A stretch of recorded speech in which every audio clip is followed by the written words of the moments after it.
জিবরাইল আলাইহিস সালাম এসে বলেন তাব্বাত ইয়াদা আবি লাহাবি ওয়া তাব। আল্লাহর নবীকে বললেন, ও আল্লাহর নবী, আপনি জানিয়ে দিন, ধ্বংস হোক আবু লাহাবের, ধ্বংস হোক আবু লাহাবের দুই হাত, এবং আবু লাহাব নিজেই ধ্বংস হোক। আবু লাহাব হাত দিয়ে পাথর মারার জন্য উদ্বুদ্ধ হয়েছিলেন, আল্লাহর নবীকে পাথর মারবেন। এই জন্য আল্লাহ রাব্বুল আলামিন সঙ্গে সঙ্গে আয়াত নাযিল করে দিলেন, ধ্বংস হোক আবু লাহাব নিজে এবং আবু লাহাবের হাত। তারপর আল্লাহর নবী আল্লাহর পরে আয়াত নাযিল করলেন, মা আগনা আনহু মালুহু ওয়া মা কাসাব। তার কোনো কাজে আসবে না, তার কোনো কাজে আসবে না তার ধন সম্পদ, তার কোনো কিছুই কাজে আসবে না, তার কোনো কিছুই কাজে আসবে না, তার উপার্জিত অর্থ সম্পদ টাকা করি কোনো কিছুই কাজে আসবে না।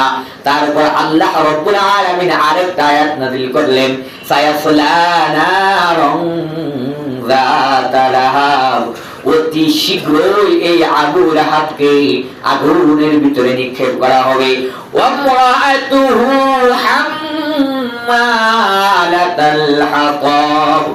আল্লাহর রাব্বুল আলামিন আল্লাহর নবী রাহমাতাল লিল আলামিনকে জানিয়ে দিলেন, শুধুমাত্র আবু লাহাব ধ্বংস হবে, তার হাত ধ্বংস হবে এমনটা নয়, বরং আবু লাহাবের স্ত্রী ধ্বংস হোক। আবু লাহাব হলো ইন্ধন, আবু লাহাবের স্ত্রী হলো ইন্ধন গ্রহণকারী। ইন্ধন কি?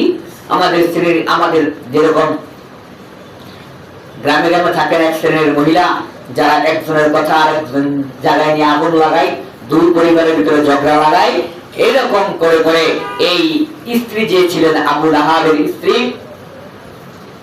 আবু লাহাবের এই স্ত্রী, ওনাকে আউরা বিনতে আরব উম্মে জামিল বলা হতো।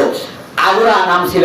এই মহিলা ছিল ওই তরিকা, অর্থাৎ উনি পরিবারের মাঝে আগুন লাগাতেন, দ্বন্দ্ব লাগাতেন, দ্বন্দ্ব সৃষ্টি করতেন, চুগলখড়ি করতেন, মানুষের কাছে কাছে একজনের গীবত আরেকজনের কাছে গিয়ে লাগাতেন।